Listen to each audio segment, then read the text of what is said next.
gente, boa tarde Adriano, boa tarde a você que está aí de casa nos assistindo. Nós estamos hoje aqui com Adriano Monteiro, um cineasta capixaba bastante conhecido, que começou toda essa jornada desenvolvendo curtas-metragens no cinema do Espírito Santo. E hoje nós, alunos da Escola João Crisóstomo Beleza, temos algumas perguntas para ele. Seja muito bem-vindo à nossa escola, tá bom? Sinta à vontade em nosso meio, tá? Boa tarde, agradeço o convite de vocês, vai ser um prazer trocar essa ideia aqui com vocês. Vamos começar as perguntas do lado de cá, com os alunos, com a Pamela. Pode ir sua pergunta. Boa tarde para vocês que estão em casa, boa tarde, Adriano. Então, você acredita que o cinema ele pode ser considerado uma forma poderosa na luta contra o racismo? Com certeza, como toda linguagem artística que tem esse poder de provocar, de estimular a reflexão, a discussão, o debate, o cinema também tem esse poder, principalmente porque como o cinema ele agrega a linguagem da escrita, né, que vem da literatura, a linguagem das artes visuais, né, que aí tem toda uma discussão por trás estética, né, de signos, né, simbologias, enfim, toda a discussão teórica. O cinema ele consegue produzir, além de tudo isso, imaginários. E aí que, assim, além do cinema ter esse caráter de entretenimento, ele também tem esse caráter de estimular esse processo de transformação, que é a reflexão sobre determinada realidade, né, determinados temas, né, então, principalmente como racismo, que principalmente são temáticas que eu trabalho muito nas minhas produções, não só esse, mas essa é a principal, principalmente. E aí eu acredito sim, porque ele tem esse poder sim, à medida que cada vez mais produções cinematográficas, não só as que eu faço, ou produções aqui do Espírito Santo, principalmente produções mainstream, assim, enfim, de forma já de Hollywood, conseguem trabalhar esses temas, conseguem penetrar aí nas populações. E de que forma isso acontece nos seus filmes? Então, não, aí depende mesmo de cada tema que eu quero tratar, seja na ficção ou no documentário. Então, posso trazer aqui 2 exemplos para dar para vocês, assim, né? Então, meu primeiro curto foi um curto infantil chamado Guri, que é um curta que ganhou uma repercussão enorme justamente porque ele dialoga com o racismo na sala de aula. Então, eu trago alguns elementos todo mundo acha que é um cinema autobiográfico, assim, mas na verdade não é.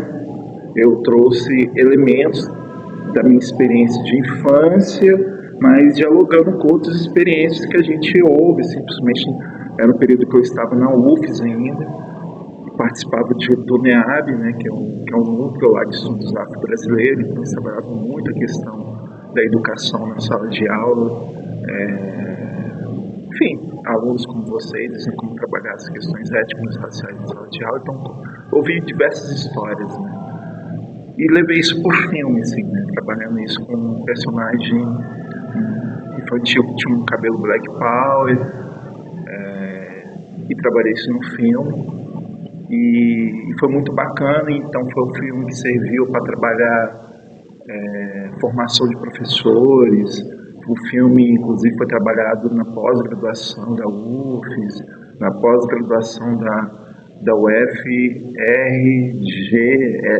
da UFES, lá da Rio Grande do Sul. Lá. O pessoal teve contato comigo e utilizaram o filme lá. Aí eu fiz uma aula com eles lá, né? Enfim. E também tem a parte do documental. Aí eu fiz um filme documentário sobre os chicumbis, que é uma manifestação popular, cultural popular, que não sei se vocês conhecem, lá no norte, com várias populações quilombolas que tem ali na região de São Mateus. E aí existe uma manifestação Ticumbi, vocês conhecem? Já ouviram falar? Então, aqui a gente conhece como, né?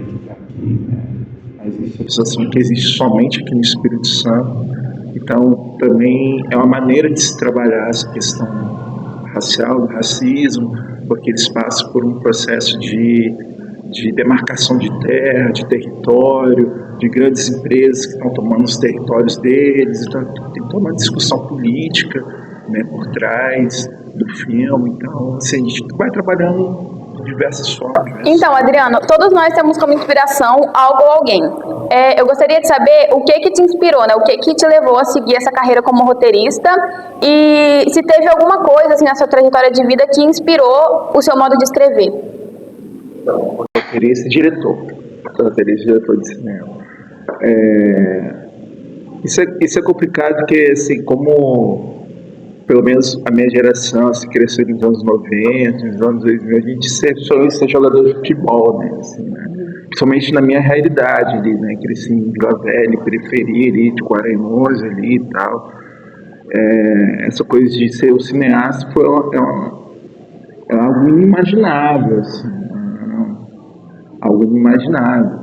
Então, foi meio que um processo de consequência mesmo de chegar na faculdade, sabe? Conhecer outros universos, conhecer, enfim, processo de inserção, de conhecer outras literaturas, porque como qualquer garoto que cresceu na periferia, eu cresci no universo da igreja, então praticamente só li a Bíblia, sabe? Enfim, essa coisa toda. Então, quando entrei nesse universo da universidade, conheci literatura brasileira, obrigatoriamente lendo os textos teóricos, enfim. O universo foi se abrindo, assim, né? E aí tem outra questão, né? Eu era músico, né? Então comecei na música. Então primeiro eu comecei uma carreira musical. Mas ao mesmo tempo eu ia escrevendo, né? Eu era o compositor da banda, né? E aí também escrevia poesias e tal. E aí, ao mesmo tempo, paralelamente isso, terminei minha primeira graduação, foi jornalismo. E essa coisa de não conseguir emprego, esse processo todo. E aí depois eu fiz outro vestibular, entrei na UFS para fazer ciências sociais. E aí já estava namorando a minha atual companheira, Daiane, que também é cineasta. E aí ela passou para cinema, ela fez o curso de cinema mesmo. E aí eu passei a frequentar algumas aulas no curso de cinema. E aí eu comecei a gostar da coisa, assim, né? E aí comecei a produzir, comprei uma câmerazinha, comecei a fazer algumas coisas. E aí aquela coisa, né? Aí tava aquele boom também de cinema digital. Vocês são novinhos, né? Mas ali final, chegando isso em 2010, as câmeras digitais começaram a aparecer, essas coisas. Aí o cinema começou a mudar também, no sentido de cinema festival, cinema independente, né? De aceitar filmes feitos por digitais, né? Antes até ele ainda era muito feito por película. E aí eu comecei, enfim, experimentar, até que veio um trabalho um pouco mais sério, que foi um projeto chamado Palavra Negra, depois acesso lá no YouTube, lá o canal, que foram vídeo performance. E aí eu acho que dialoga um pouco do que eu estava conversando com o professor de vocês, o Wilson, que foi literatura e audiovisual, que eram diversos poetas interpretando poesias de autores negros. E aí foi um projeto que unia essas duas linguagens, assim. E isso foi em 2016. 2015 a gente gravou, passou 2016. E aí foi um boom ali na época, assim, né?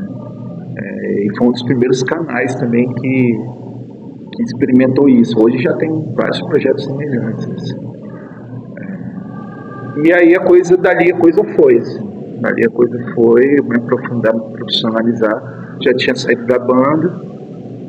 E aí nisso comecei a ter essas referências que você perguntou, assim. Então, Spike Lee, para mim, é um grande diretor, né? Câmera do norte-americano, para mim é um grande inspirador para mim. No Brasil, aqui tem o Zósimo Bubu, que hoje a gente já considera como pai do cinema negro brasileiro. E também tenho referência como o Jauzito, que é um outro grande documentarista. E também tenho um grande apreço assim, pelo pessoal da Filmes de Plástico, que é uma produtora de Minas, que atualmente eles estão em atividade, são uma galera nova, assim, tem mesmo faixa etária, assim, então os filmes deles são sensacionais, assim, são bacanas demais, que é o André Novaes, Gabriel Martins, então essa galera que está produzindo agora, porque de 2015 para cá, a galera preta no Brasil inteiro tem produzido muita coisa bacana. Então, assim, mas como referência tem o Spike Lee, nos Estados Unidos, e aqui Zósimo Bubu e Joelzito Araújo. Assim, são nomes que vale a pena vocês darem uma pesquisada. E Adriano, essa mudança sua de sair pra banda, de sair da banda, né, pra ir pra um contexto um pouco meio diferente, né? Foi de boa pra você? Você ficou meio, meu Deus, é uma coisa meio diferente? Não, assim, pra mim não foi, pra mim foi até tranquilo, foi natural. Quem surtou mais foi minha mãe, assim, né?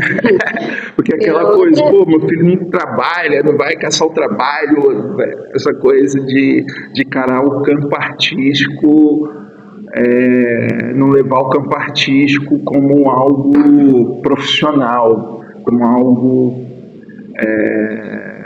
algo profissional, a sério, né? E que isso também é eu acredito que ainda há um preconceito em relação a isso.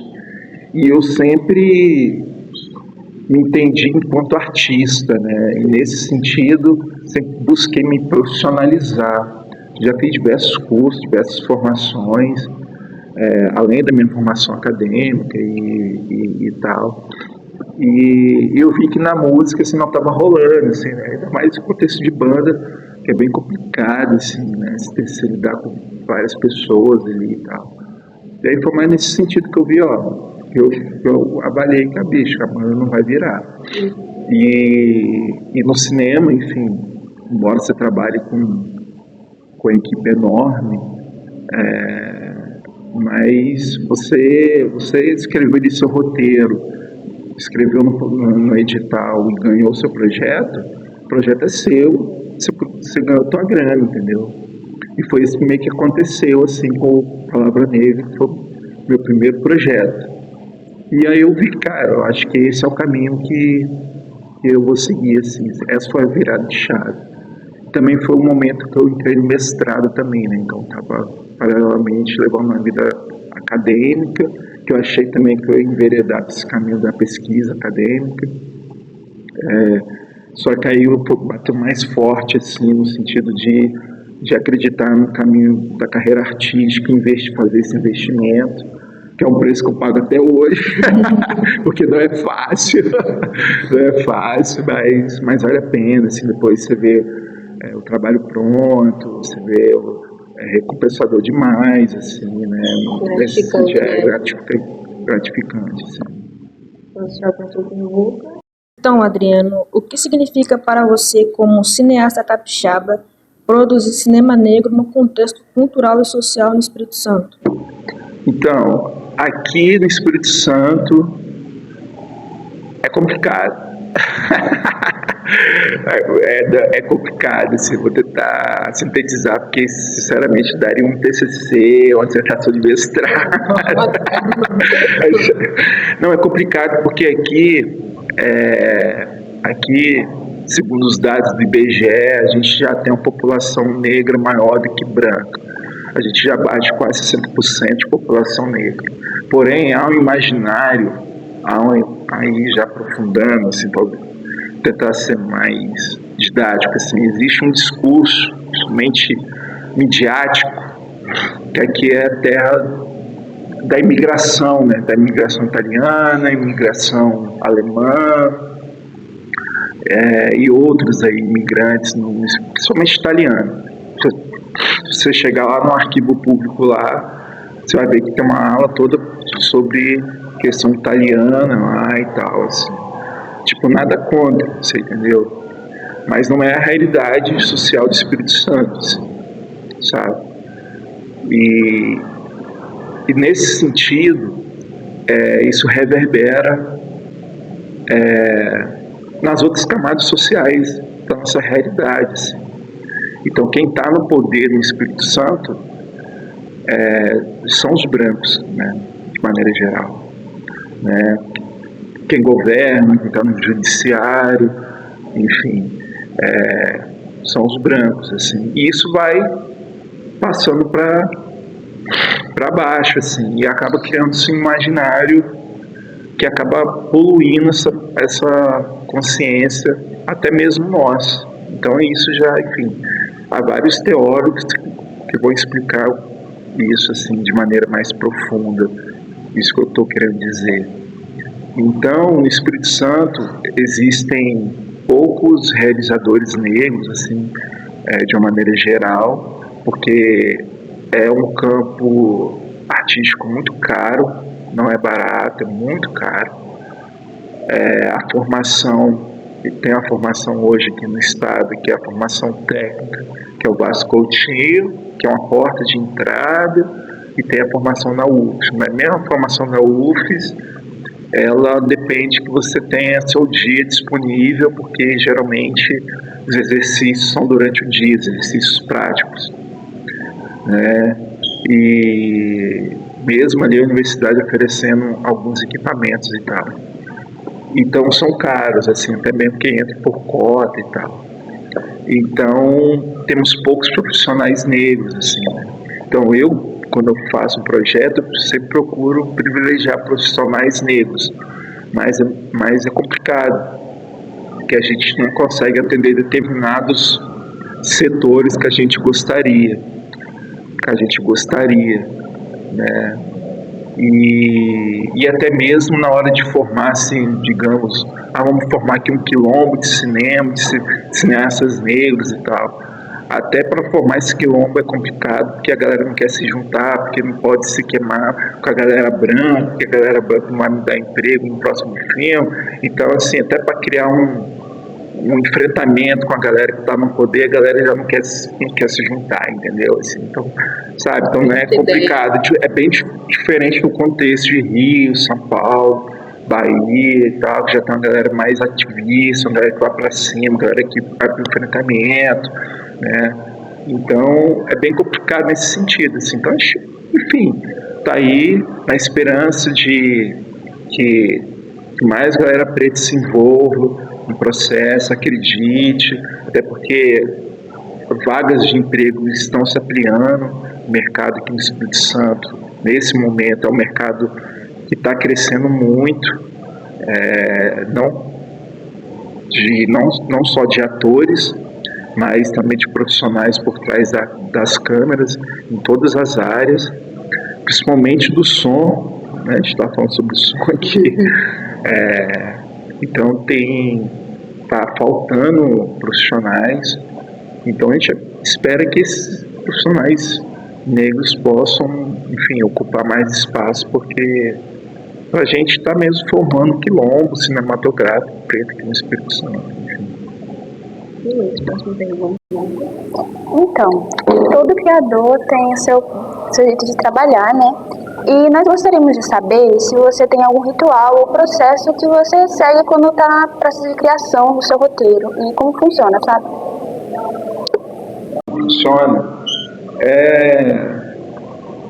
Assim, é bem engraçado, assim, meu processo, assim, bem divertido, digamos, assim.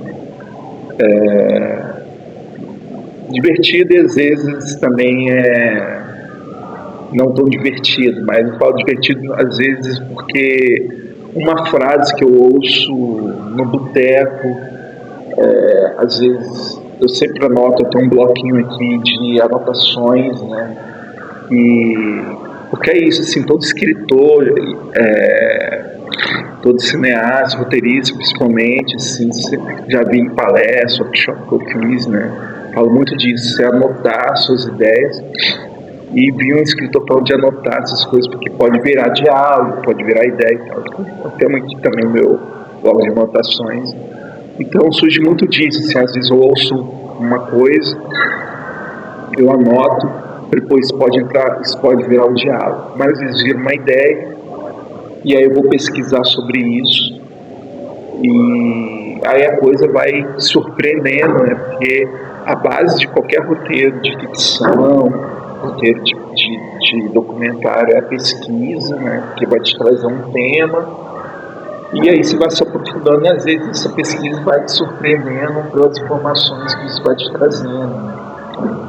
E aí meu processo parte disso, assim, né? Às vezes parte de um incômodo social mesmo, como o filme que eu estou finalizando agora, que o seu professor Rubius participou, não sei se você sabia, isso veio, que foi um roteiro que é isso, que surgiu de um incômodo desde a pandemia, estava percebendo alguns casos de não vou entrar muito no tema não, estava percebendo alguns acontecimentos, vou chamar assim, e aí teve um que me marcou, assim, que me marcou mesmo, e aí nisso estava pesquisando, estava lendo muito, aproveitei para ler muito, estava pesquisando sobre a Eucantaria, que é uma religião afro-ameríndia, né, uma religião que surgiu no Maranhão. E aí eu estava pesquisando sobre a cosmologia da coisa, um livro do Luiz Antônio Simas, né, que é um educador também, assim, e dá aula para ensino médio. E aquilo eu achei fascinante. E aí foi meio que isso, assim, então eu juntei o que estava lendo com esses acontecimentos sociais, assim, aí me veio a história de um garoto que queria ser piloto de avião, assim, e eu tentei misturar um pouco o que eu estava lendo nisso aí, assim, né, e ver a construção de um conto, de uma história, e fui transformando isso num argumento de roteiro, fiz um roteiro, uma versão 1, versão 2, versão 3, versão... E aí foi. E aí, várias versões até que ganhei um edital, e aí a gente gravou esse filme, tá em fase de finalização, enfim, né, que deve ser lançado ano que vem. E é isso, assim, às vezes eu saio, vou caminhar na praia, assim, eu Strava, né, escrita, vou caminhar na praia, para, enfim, pensar nas ideias para que caminho eu vou, assim, e é nesse sentido, assim, e aí as coisas vão fluindo, vão acontecendo, assim, ideias vão surgindo. Como o público capixaba tem recebido suas produções de cinema negro em geral? E você percebe algum crescimento no interesse por essas obras? Como o público capixaba tem recebido suas produções de cinema negro em geral? Então, o público, não só minhas produções, mas de outros realizadores negros, tem recebido com bastante apreço mesmo, assim, porque existia essa carência de novas narrativas, sabe? Carências no sentido de um novo olhar de um cinema capixaba, você entende? Porque, só para contextualizar rapidamente, a partir de 2019 começou a acontecer cotas, que foi uma briga nossa, né? E eu estava lá enfrentando, dando as caras nessa briga para ter cotas para realizadores negros nos editais. E a partir desse momento é nítido observar que começou a ter um nova cara o cinema capixaba, assim, porque era sempre os mesmos que ganhavam, era sempre a mesma galera, a mesma panela, e aquela coisa se repetindo, né? Como eu te falei, não só a imprensa, como o próprio cinema é uma outra ferramenta que acaba naturalizando essa imagem de um Espírito Santo branco, imigrante. Aí você fica se perguntando, cadê a população negra, né? E os atores negros era como objeto desses filmes, né? Não eram protagonistas de fato. E a partir do momento que esses realizadores negros começam a produzir suas obras, começam a trazer uma nova olhar do Espírito Santo, trazer uma nova perspectiva e colocar atores negros, narrativas negras como uma outra perspectiva, colocando como protagonista. E isso inverte o jogo totalmente. Aí, nesse sentido, percebe-se que havia uma demanda para esses filmes. Né? Tanto que o Guri, o meu filme, a gente ganhou o maior festival o maior festival de cinema infantil do Brasil, que se chama FICE, que é o Festival Internacional de Cinema Infantil. Ele rodou mais de 60 festivais, assim, 7 festivais internacionais, e ele circula até hoje, assim, como filme convidado.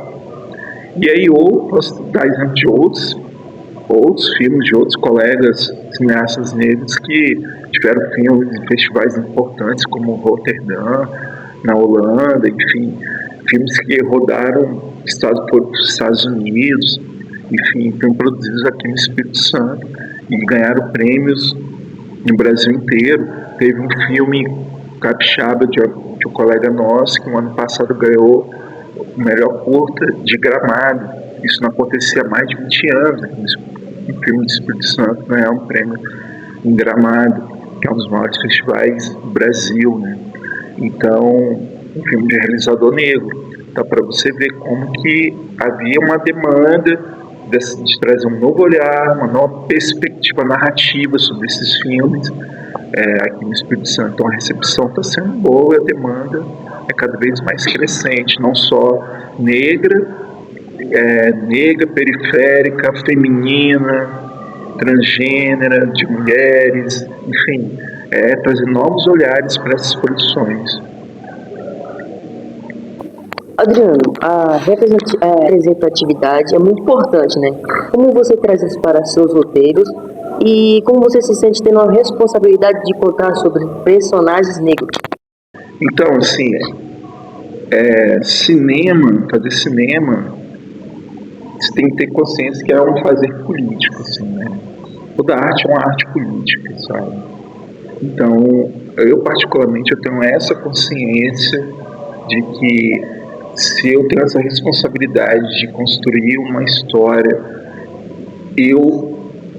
aquela coisa, eu tenho um partido. Então, assim, eu vou dar protagonismo negro nos meus filmes, assim, né? Porque a gente tem uma dívida ainda enorme dentro da história do cinema brasileiro. Então, a gente tem muita história para contar, que não foi contada.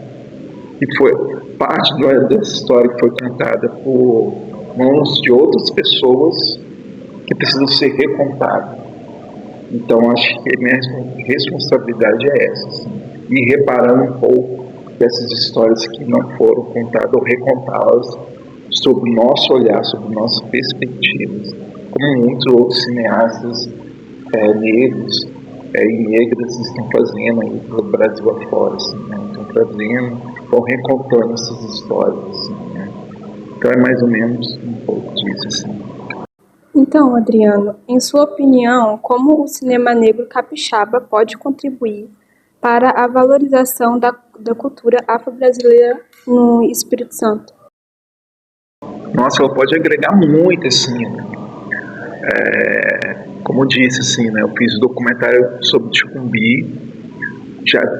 Eu não fui o único, assim, tiveram outros documentários sobre o Ticumbi desde os anos 70, né? Orlando Bonfim, acho que foi um dos primeiros documentaristas, né? Que é um cineasta antigo do Espírito Santo, mas é isso, um homem branco de classe média alta aqui do Espírito Santo, enfim, foi lá documentar essa manifestação cultural que é secular, né? Acontece já há uns 2, 3 séculos aqui no norte do Espírito Santo. E depois teve outros que eu pesquisei. mas um documentário realizado com um realizador negro, eu acho que o meu foi o primeiro, assim, você entendeu? Então, isso tem um impacto político, como eu estava falando anteriormente. Então a gente tem muito a agregar nesse sentido, né? É aquilo, a gente tem ainda muita história para contar. É uma pena que o cinema, ele ainda, capixaba, ele é muito pouco assistido, né? A gente tem poucas formas de distribuição, né? Que é um outro mecanismo, assim, que enfim, a gente fica brigando muito para acessar, chegar a populações, que fica restrito a festivais, e alguns deles vão para TVE, né, aqui do Espírito Santo, que tem até uma mínima audiência ali, né? Tanto que tem pessoas que até já me encontraram na rua e falaram, pô, cara, eu te vi na TVE e tal, não sei o que, enfim, porque apareço lá com certa frequência na TVE, e aqui no estado temos a TVE, mas, ou assim, projetos de levar para a escola, né, enfim, cineclubes também tem um papel importante nas comunidades, né, e tal, de levar esses filmes, mas o cinema tem um papel importantíssimo, mas esbarra nesse problema da difusão, né, de como fazer esse filme alcançar uma população maior, assim, acessar a população maior. Então, quais autores marcaram sua carreira como ator? E o que você aprendeu com ele que você leva para o seu trabalho? Você está falando para citar especificamente, né? Filmes. Então, eu tinha citado como influência o Spike Lee, norte-americano, né? Como citei aqui também o Joel Zito, que é um documentarista. Ele também tem filmes de ficção. O Joel Zito Araújo, ele tem documentários importantíssimos. Ele tem inclusive um chamado Raça. Ele vai trabalhar com 3 personagens nesse documentário, inclusive um é Dona Miúda, uma mulher quilombola aqui no Espírito Santo, a gente está falando sobre quilombola, a personagem desse documentário dele, muito importante, assim, esse documentário. Ele tem um documentário também premiadíssimo, que é chamado Meu Amigo Fela, que é sobre o Fela Kuti, que é um músico nigeriano, que inventou o Afrobeat. Não sei se vocês conhecem esse ritmo, mas o Afrobeat, assim, vai anotando aí, pesquisa. Enfim. E aí ele fez esse filme, esse documentário, e ele fez um filme bem legal também chamado Pai de Rita. Esse é um dos mais recentes dele. E tem um outro cineasta também bem importante para o cinema negro no Brasil, que é o Jefferson D. Esse filme Jefferson D, ele tem um filme que deve estar na Netflix, não sei se vocês têm acesso à Netflix, mas sugiro que assistam, que é M8. Ele tem um subtítulo, mas se vocês procurarem M8, Jefferson D M8, deve aparecer lá, que é sobre um garoto negro que entrou na UFRJ, Faculdade de Medicina, e aí ele tem uma crise, porque nas aulas de anatomia ele começa a perceber que os corpos eram corpos negros. E aí, enfim, não vou dar mais spoilers não, mas aí vai acontecendo coisas ali, assim. E ele, como aluno negro, num curso de medicina ali, todo mundo branco, playboy, aquela coisa toda. Enfim, é um filme bem interessante, assim, enfim, para vocês que daqui a pouco vão fazer vestibular. É bem interessante. Jefferson D também é um cineasta bem importante para o Brasil. Ele fez um filme chamado Doutor Gama, que eu sugiro muito que vocês assistam. Poderia ser grade curricular esse filme, assim, que é um filme histórico, né, que Luiz Gama foi um abolicionista, e aí ele conta um pouco da vida desse personagem histórico. São muitos, assim, né? Enfim, a lista é enorme que a gente já até esquece. Tem um Zósimo e Bubu, sugiro muito. Zósimo, Bubu, assim, B-U-L, Zósimo Bubu. Como falei, tem um filme dele no YouTube.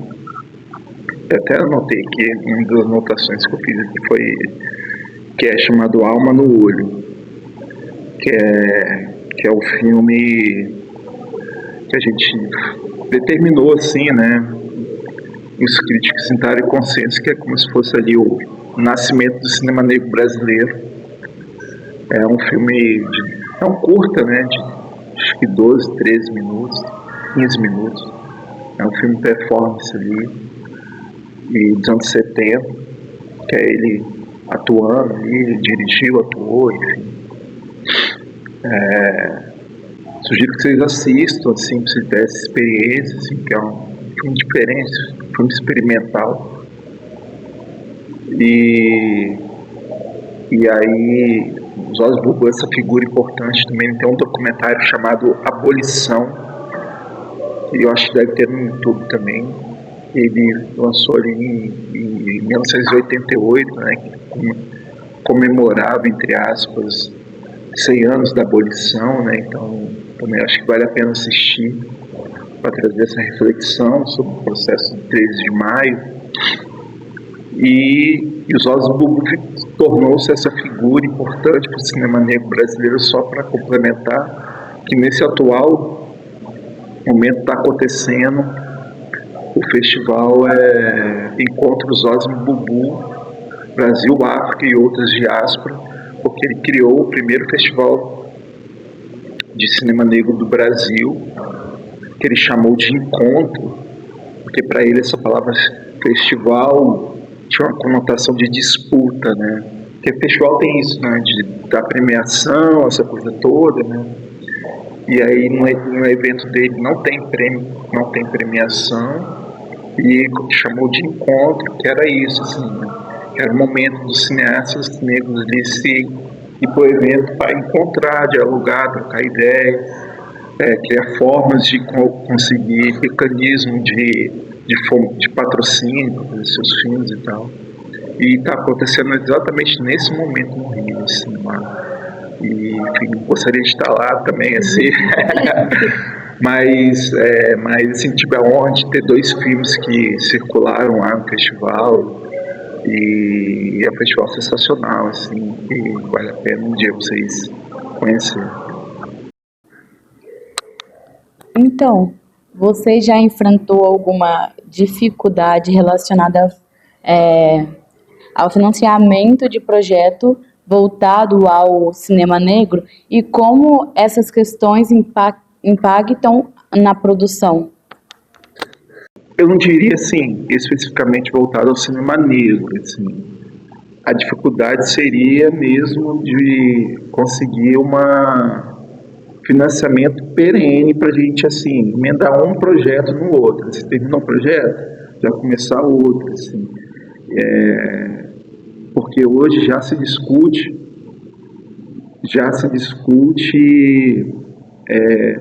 outras formas de fomento além do edital, assim, porque edital acaba virando uma competição de projetos, né? Eles lançam, por exemplo, 10 prêmios de curta, e aí são, sei lá, 80 projetos, aí são 10, aí vai sobrar 70. Para onde vão esses 70 projetos que ficaram de fora? E aí o ano que vem mais 10. Aí já não são 80 que se inscreveram, já vira, sei lá, 90.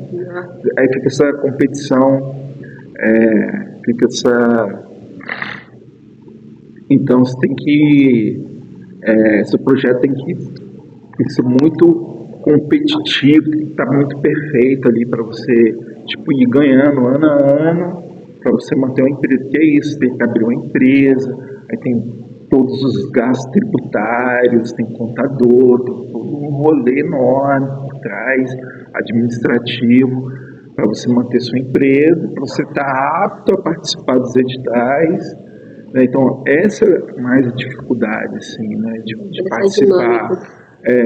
E aí, outra questão especificamente, que não é só a mim, mas outras questões, assim, colegas semelhantes, porque trabalha eu e minha companheira, né? A empresa é eu e ela.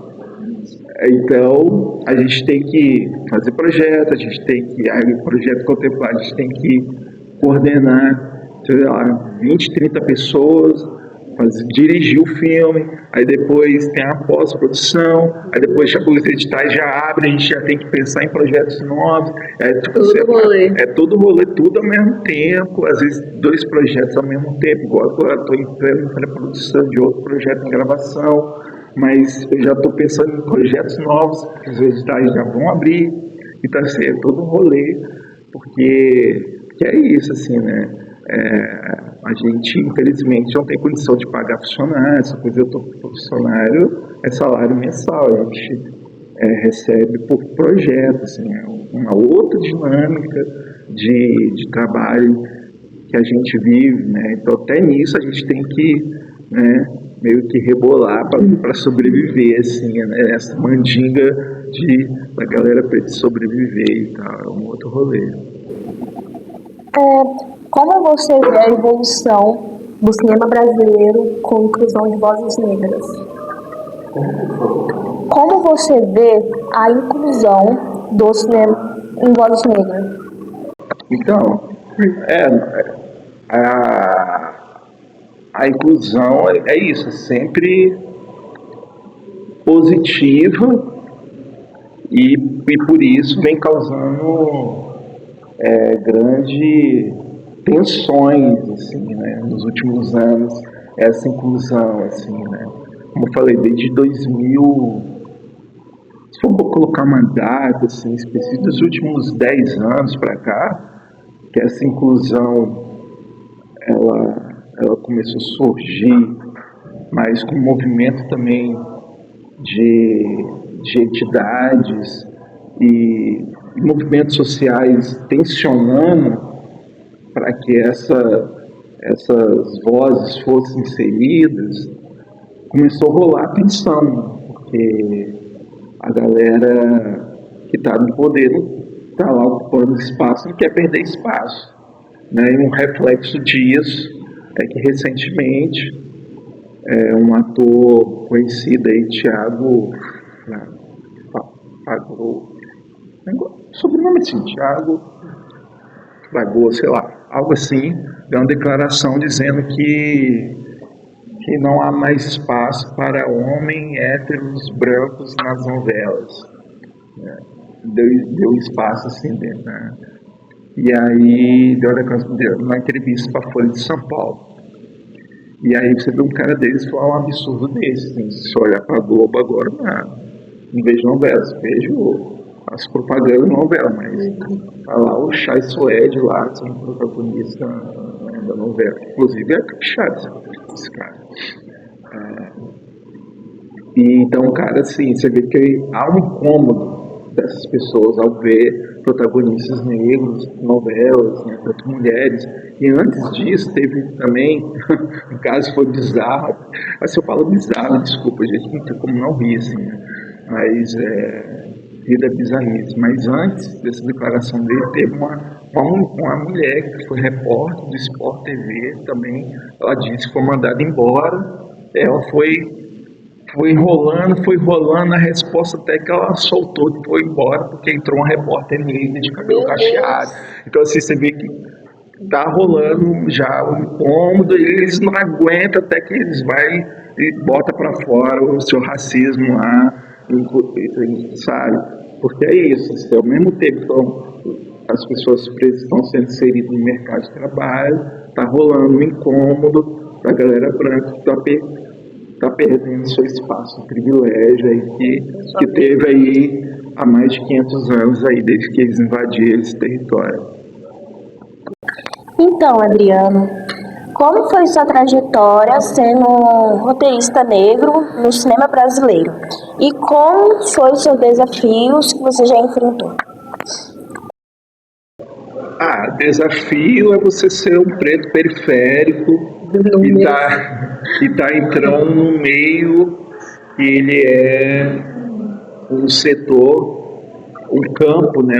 Eu gosto de usar esse termo, que é um termo teórico, um campo artístico da galera de elite, assim. Então, assim, quem fazia cinema até, digamos, os anos 2000, 2010, é a galera classe média alta. Porque até os anos 2000, por exemplo, se gravava com película, né? Então, só para fazer uma analogia, um comparativo, é como se fosse fita cassete. Vocês já viram fita cassete? Então, quando a gente fala película, era isso, era fita. Era como se fosse fita cassete. O cinema, até mais nos anos 2000, era isso. Então, isso é muito caro, porque tipo, para revelar. Então, assim, era todo um rolê muito complicado. Você tem que fazer cinema com uma galera de elite. Assim. Aí, por isso que eu falei, com os meios digitais, né, foi chegando as câmeras digitais, né, aí a galera começou a conseguir comprar uma cybershotzinha, depois veio as outras DSLR, a galera começou a fazer, veio a internet também, veio as plataformas, YouTube, não sei o que, começou a subir a coisa começou a ficar um pouco mais democratizada. Mas mesmo assim, para fazer um curta mesmo, assim, o Rovilson pode depois falar um pouquinho dos bastidores do filme lá, ele viu a estrutura que é para fazer um curto de 20 minutos, que é mais ou menos o tamanho do filme que está dando. A estrutura, o tamanho da equipe, tão enorme. Então, o desafio é esse, você conseguir entrar nesse mercado, conseguir entender todos os códigos, condutas, aperfeiçoamento na escrita de projetos, entender como funciona. E aí você tem que construir network no meio desse rolê, onde é um rolê que é um espaço racista, você tem que lidar com isso, sabe? Ter saúde mental para isso também, faz parte, você entendeu? Aí, enfim, vai lá no terreiro, tomar um passe, que faz parte, também tomar um banho de sal grosso. Então, tudo isso faz parte do processo. Doideira. Mas enfim, é bacana demais, é isso. Mas vale a pena. Invistam, vale a pena. E sonhe, eu sempre falo isso, sonhe, pra galerinha nova, sonhe. A gente quer chamar o nosso professor agora, Rovilson, para entregar uma lembrancinha da Adriana. Eu sempre fico de pé, sentar nele para te agradecer, né? Eu levanto, tem que levantar para te agradecer. Obrigado. Eu que agradeço, é um prazer ter você aqui com a gente, né? Eu acho que tenho certeza que você é uma figura mais que importante para o cinema capixaba, na perspectiva do cinema preto. A gente precisa de pessoas com uma potência como você, com essa força de vontade, com essa garra para buscar os nossos desejos, né? Porque eu acho que não é só o seu desejo, é o desejo de vários jovens periféricos pretos que lutam em um dia se tornar um artista de verdade reconhecido. E eu acho que você é exemplo para muitos jovens que estão aí. E aí, agradecer os meus alunos, né, fazendo esse trabalho. Acho que a escola é a porta de entrada para que essas coisas aconteçam. A educação, ela precisa apoiar esses projetos culturais, eles precisam entender essa linguagem artística, tanto no teatro, quanto no cinema, no esporte, na cultura de uma forma geral, né? Então, eu acredito que os meus alunos hoje, eles vão sair daqui com um conhecimento muito vasto sobre o cinema capixaba em específico. A gente quis trabalhar o cinema capixaba porque a gente precisa falar primeiro da nossa casa, né? Conhecer a nossa casa primeiro e depois conhecer lá fora. Então, quando a gente tem propriedade para falar sobre os nossos, aí sim a gente vai sair para ir buscar lá fora. Então, a gente vai tirar aqui uma lembrancinha. Primeiro, essa lembrança aqui foi feita pelos nossos alunos, alunos da eletiva. Esse que é o nosso caderno de projeto de vida, para você fazer as suas anotações. E esse aqui é uma obra de arte também, produzida pelos nossos alunos e pela coordenação da nossa professora Cida Roda, que é uma artista plástica também. E uma forma de agradecer você pelo trabalho, de ter vindo até aqui conversar um pouco com a gente. Pô, eu agradeço demais, só de vir aqui bater um papo. Para mim, eu acho que minha contribuição sempre, assim, porque faço parte também, né, da militância do movimento negro. Então, assim, conversar com vocês, para mim é mais do que obrigação estar aqui, trocando essa ideia, dialogando, trazendo luz a essas questões de uma maneira mais didática, assim, trazer a importância do cinema negro e até mesmo estimulando vocês conhecer um pouco mais sobre a área artística, até mesmo, quem sabe, ser o futuro artistas, né, lá na frente. Então, eu agradeço mais para a gente não se ganhar presente, né, então não esperava. Mas eu que agradeço, gente, obrigado demais. Esse projeto também, ele acontece não só com língua portuguesa, né, mas é um projeto de área. Então, está envolvido aí língua portuguesa, língua inglesa, educação física e arte, da área de código das linguagens. Então, já agradeço, meus parceiros que estão sempre comigo aí, a Rafael, que está junto com as meninas da eletiva, o professor Rafael, que sempre está junto com a gente fazendo o trabalho acontecer. O gostoso da educação é quando a gente se junta em propósito igual, com o mesmo objetivo. Mais uma vez, muito obrigado, Adriana. E nossa repórter finaliza pra gente aí, nossa jornalista maravilhosa.